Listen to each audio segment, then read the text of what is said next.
Hello, scrambling friends. This is Sarah, one of your assistant instructors. I'm also a fitness coach specializing in mountain athletes, and I'm here to talk to you about being prepared for your big day of scrambling. Now, if talking about preparation feels a little romper room, I want you to notice once you get out there how many scramblers are not prepared. You're going to pass people on the ridge who are out for a 10-hour hike and they're carrying a water bottle and a granola bar.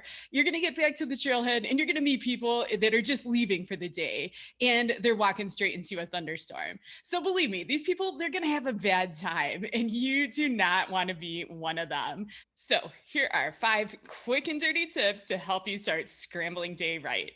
Number 1, you're going to do an Alpine Start. What the French toast is that? It means that you start hiking pretty much at the butt crack of dawn. And if the approach is on a nice trail, start walking in the dark with your headlamp on. And this might mean you start walking at 5, 4, or even 3 in the morning, sometimes even earlier. And why do you go to all this trouble? Because as you'll see, scrambling is time consuming. It's a process. And once you're on the ridge, it might take several hours to get across. And so if you start too late and an afternoon thunderstorm rolls in, you're not going to have a good time. So start early, give yourself plenty of time. Tip number 2, have your pack packed and ready to go the night before. This is kind of a no-brainer, right? Most of us do not wake up at 1 in the morning for that Alpine Start and then do a great job of organizing ourselves, okay? So schedule some time the day before to do all your packing so you don't end up at the trailhead with no helmet and one shoe. Tip number 3, for about 2 days before your scramble, I want you to treat yourself like an Olympic athlete. This means getting a good night's sleep. That's right. No raging at the club, no drinking a bottle of wine by yourself. Yes, it's a sacrifice, but you're going to thank me when you're rising at 1 a.m. for that Alpine Start. And same goes for diet. Remember that scrambling is hard work. You may be out there for 8 hours on a short scrambling day. So this isn't the time to diet. This isn't the time to restrict. You want to make sure you're replacing all your calories so that your muscles are full of glycogen fuel.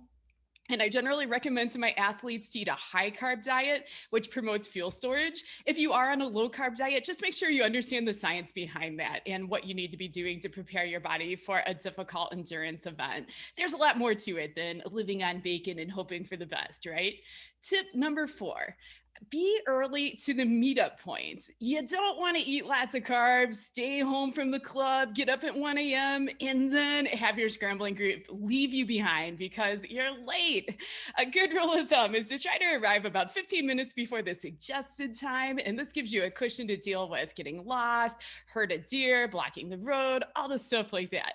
Final tip number 5, plan to eat and hydrate while you scramble. Don't be the person who's trying to hike 10 hours on one Lara bar, okay? To put this in perspective, you're probably going to burn about 300 to 500 calories per hour while scrambling. So a good rule of thumb is to try to replace about half of those calories through eating. So make sure that you bring plenty of snacks, you have them in your pockets where you can grab them fast, and try to eat or drink every 30 to 60 minutes, even if you don't feel physical hunger and thirst yet. And that's right, I said drink because it's so dry in the Rocky Mountains. We lose water to evaporation every time we exhale. So it's really easy to get behind on your hydration. Remember that humans, we're all basically cucumbers. We're mostly water and we're faster and stronger when we're juicy, smooth, plump cucumbers that are properly hydrated. You don't want to be the wrinkly, like dried up, half to dehydrated cucumber. Like, ew. So there you have it. My best preparedness tips for a great scramble. If you have questions about fitness, nutrition, or anything at all, please message me on Instagram. My handle is at @MissAdventurePants, all one word. And also, if you love the fitness and nutrition stuff, check out my podcast. It's called Climb Your Mountain. You can subscribe on any of your favorite podcast apps. So thanks for listening and looking forward to meeting some of you on field day. Have fun.